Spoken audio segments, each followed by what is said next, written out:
Good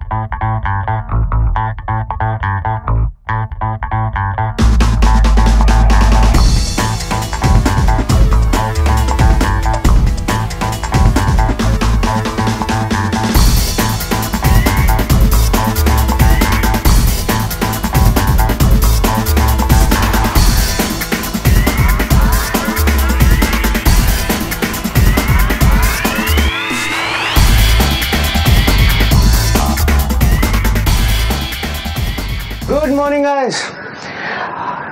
It's 6:30 in the morning to say we are here with Continental GT Club, rather the first Continental GT Club of India in Chandigarh, and we are bringing you an exclusive out of the box Continental GT review, not just brochure readers but about the riders, how a rider looks up to this kind of motorcycle, what is cafe racer for these kind of riders, and what love, what rock and roll, what history that they inherit riding this kind of motorcycle. Well, to start with, we are here with the Continental GT, or rather first Continental GT Club of India in Chandigarh, to give you a roundabout of this motorcycle, the design theme, the ethics that have went in the motorcycle.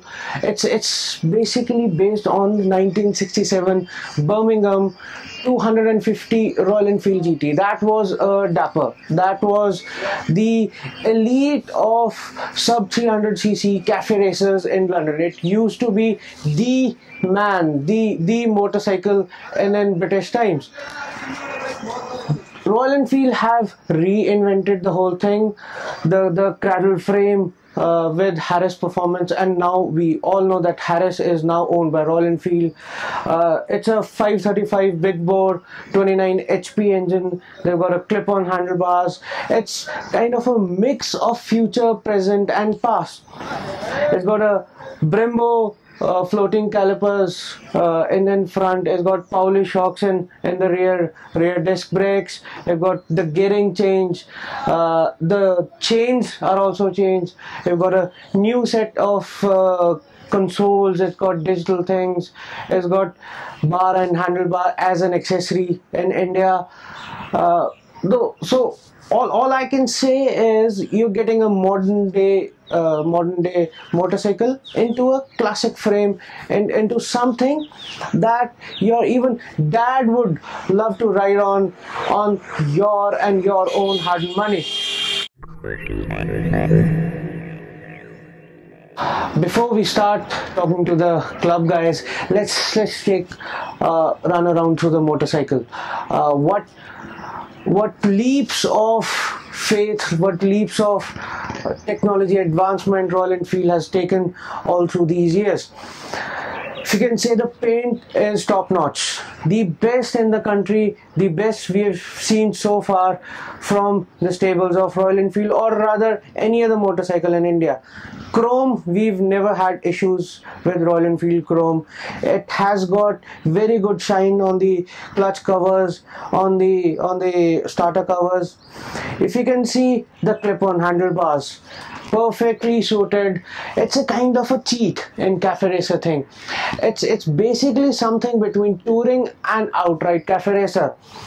You can see the front, you can see the floating caliper Brembo brakes, the stylized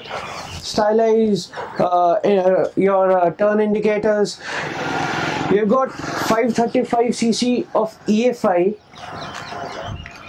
You get electric starter, but you also get your kickstart just in case you think you believe to be a hardcore rocker, a hardcore cafe racer guy. Beautiful Continental GT livery you can see all across the motorcycle. Although this racing rail is not stock, this is done afterwards. You get a refreshed piece of tail. You get standard fitment of a mix of your stock and your racy exhaust. You get Pirelli tires. You get rear disc brakes.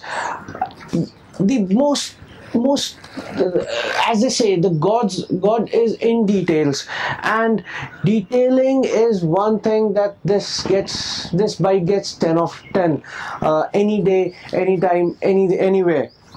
You can see the stitching on the seat is color matched, and it comes on absolutely with every color. May it be yellow, may it be red.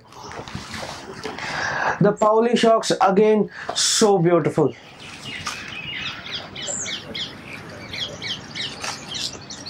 The Pauli shocks, again, so beautiful. It adds up to, it breaks the monotony of the design, the yellow things. All in all, something that standing in a cafe, people would think that this guy has given 6 months, 1 year to bring that old motorcycle into life, but they won't know that this is a new motorcycle. This is brand new thing. This is something that your friends would love to talk to. You'd be instantaneously hit in your society, in your circles. This is beyond expectation. This is beyond limitation of motorcycling. This is a new genre that they have brought in India, and these guys, the Continental GT Club, has taken it in a stride. Let's go up to them. What motorcycle is for them, how they have taken Cafe Racer to customization to the limits that they can. Let's go up to the clubs. So guys, with this bike there's something really special, and it's really something unique that not many bikes, regardless of their price, have.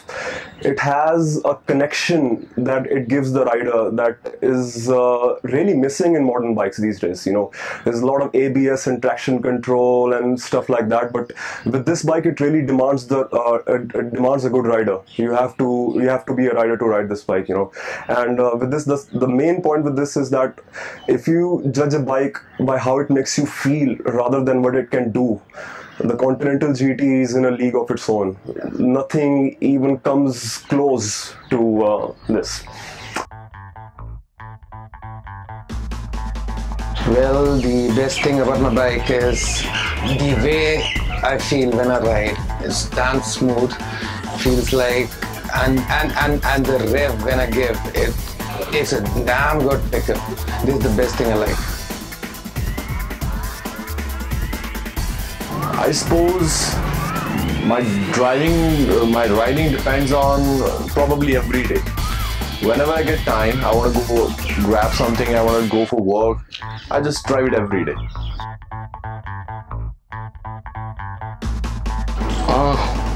Not much amount of money, but yes, if I go with the performance basis, I've spent somewhere around 25,000, and with the statistics, yes, somewhere 15,000. Not much, but yeah, I still like the spendings. Bike girlfriend money, all three of them, obviously.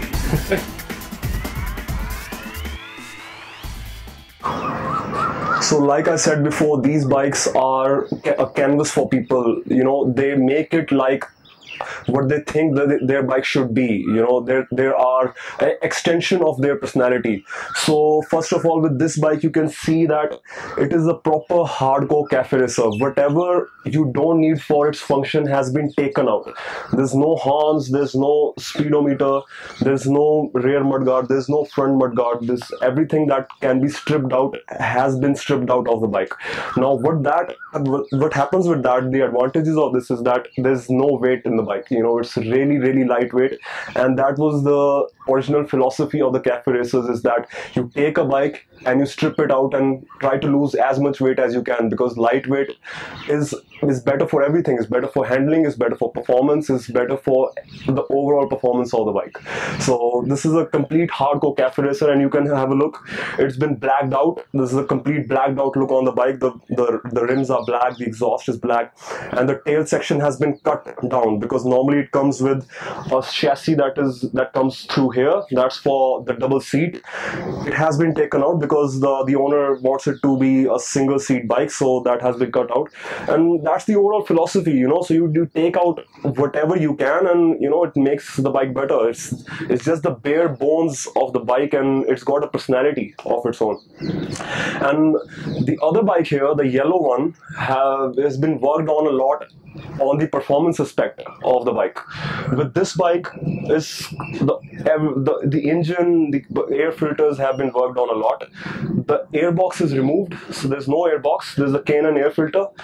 The header and the silencer is completely free flow. There's no baffles, there's no catalytic converters, and it's completely free flow, and it is less than half the weight of the stock exhaust. And another thing that has been done is adding a power commander to the bike. So because there's more air going into the bike and there's more air going out, so you need more fuel, so the engine doesn't run lean. There's a power commander, and the sprocket has been changed to a lighter 38 teeth sprocket, so that gives you better acceleration. So these are the two faces that you can see that the owners themselves make out of the bikes. Their own personality reflects in the bike. So with that bike, you can see a more hardcore stripped down cafe racer, and with this bike you see that we're trying to increase the performance of the engine.